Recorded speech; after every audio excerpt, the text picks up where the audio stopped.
Hi everybody, welcome to the next installment of Boomer Broads with Attitude. I am one of the Boomer Broads, Anne-Marie Eigner. Janet Prensky. Hola! Hola! Hola everybody! Back from Madrid, Spain. I don't know if any of you missed me, but I've been away in the land of the pig, you weren't as I gone like long to call enough. it. Thank you. Weren't gone long enough. How do you say pig in Spanish? Well, I know jambone is ham. Pig. I don't know. I should have gone. But it is pork. really a pork-oriented capital city. Every time you would order, honestly, you could get a suckling pig, and they would say to you, "Would you like that with bacon?" And you're like, you think they're joking, you know. But so there's like, not your yet favorite. The women are not like your favorite sticks. either. So I'm thinking of like maybe it's a 30-day pig diet book or something. I don't know. Maybe there's something. How are their here. arteries? Do you think? Probably not. Not Probably not. good. They do a lot of walking. It's a beautiful, beautiful city. There's a lot of Jesus, you know, a lot of Jesus and Mary. I've been seeing a lot of the crucifixion.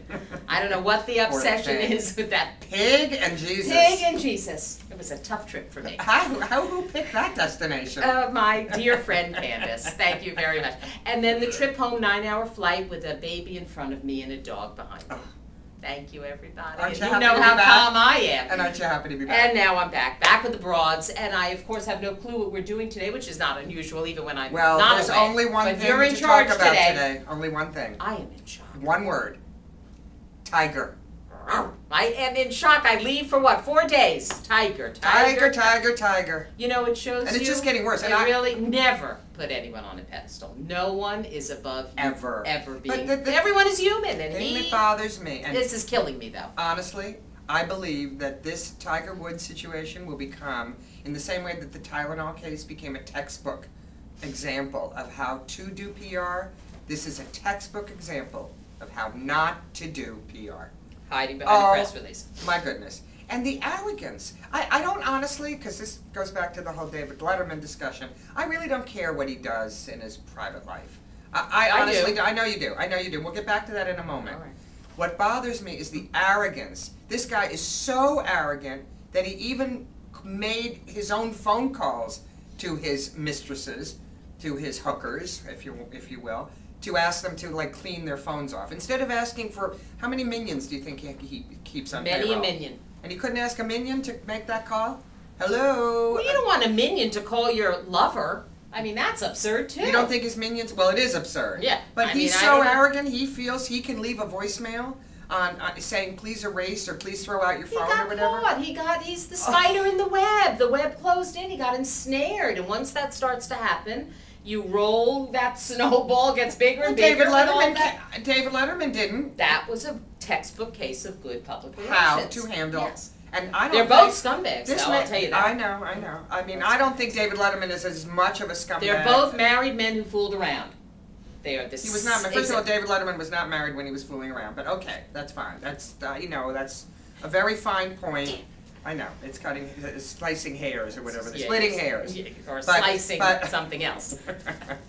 In my usual way. Yes, you come mixed up, with up a some word. metaphors. I like that. But anyway, it was like what I just said about Ricky, but we won't go into that. But anyways, our dog, they're both, not a person. Yes. He's so arrogant, though, that he's like, I don't need to hold a news conference. I don't need to mention anything else. I don't need to.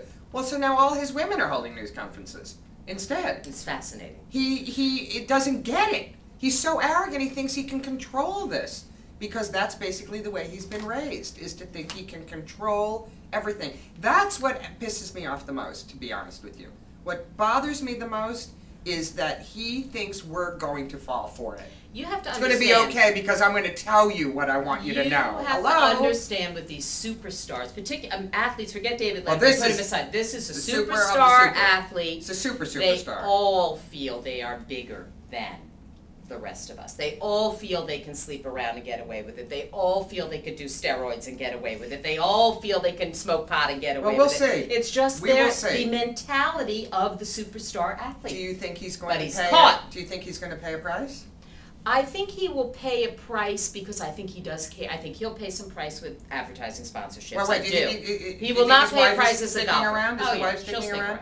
She'll stick around. I just read for money. All right, for the money. Well, they had a $300 million prenup that I read today. That's yeah, but pretty that's damn good anyway. She's renegotiated. Yes, She's a as smart of this girl. morning. She's a smart woman. And they Love have it, 2 and she should. children. They have 2 babies. He had a perfect life. You want to explain to me, and I have to ask you something. I know we don't have a lot of time, but I want to ask you something. Forget Tiger Woods if it was a woman. If it was, Good point. I mean, let's Sarah just Palin. Sarah Palin, or I'm trying to think of an athlete. If it was Chris Hillary Everett, Rodham. well, you can't go with someone who's currently in office. But All think right, of an all right, athlete. all right. You know, Chris All right. Everett. All right. Oh no, I think the standards are very double. Totally. Extremely double. There wouldn't even, because I'm reading a lot of people saying, well, you know what, he can, I don't care where he puts his clubs, And as long as he, wins and the other those, part of it is, well, who are saying that? The men. Of course the men. And I honestly Of course believe the men, that but that's the audience of the golf women are sponsorship, going to and be that's the audience of the golf women tournament. are going to be enraged by this. I'm telling you now. Yes, but again, mark my word. This is sports. One of the boomer broads. As important as we are, when it comes Awesome. to sports, the male demographic is what counts. We are not as important when it comes to the people who sponsor But who golf. buys They're the talking products? to men. Because these are male That's- products. That's correct. It's a sports, when it comes to sports. We're out of there's- time, but I'm very I angry have a about lot more it. to say. I know. All right, well So, then. well, Okay, say so some more then. no, I don't want to For our belabor it, audience. but I'm very. We have, by the way, a whole list of questions that we can get to next time. Chocolate or well, vanilla, there'll for be. example. We want to keep you hanging. Chocolate or vanilla? Chocolate or vanilla? Well, it depends on the day. As a rule, honestly, dark chocolate only. Dark chocolate only. Plus, I found out it's good for you, so I've been eating a ton of it. I don't know how it's doing. How am I looking?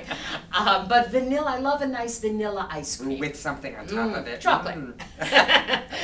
Well, there's a whole list Okay, well, we that won't our do them now. crack producers.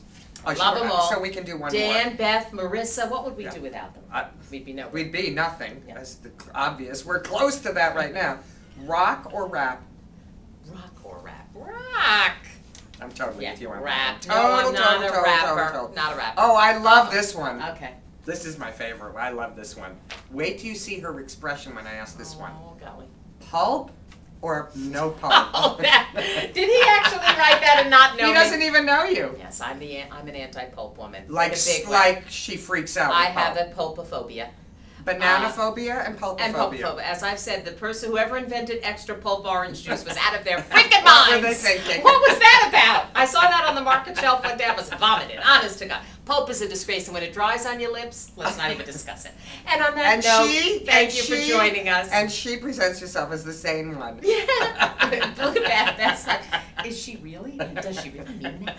Oh, yes, she we means do. it. We can't eat bananas in the entire office. No we have to bananas and leave no the pulp. building. Thank you very much for joining us today. This has been lovely. Lovely. Oh, the website. www.theboomerbroads.com. Please log on and talk to us. www.facebook.com/theboomerbroads. Come up with more comments for us. We love also talking to you. We and want come up with momisms. We want momisms. We're going to be writing a book. Send be looking us for it. in wacky things your mom said to you. Wacky things your mom said, Or or that wacky you things said- you say that to your you say to kids your if you, kids. in fact, are mom, and we'll be stealing them and publishing them and hopefully making a lot of money at your expense. So thank you very much. Spread the word. Boomer Broads with attitude. Bye. Bye.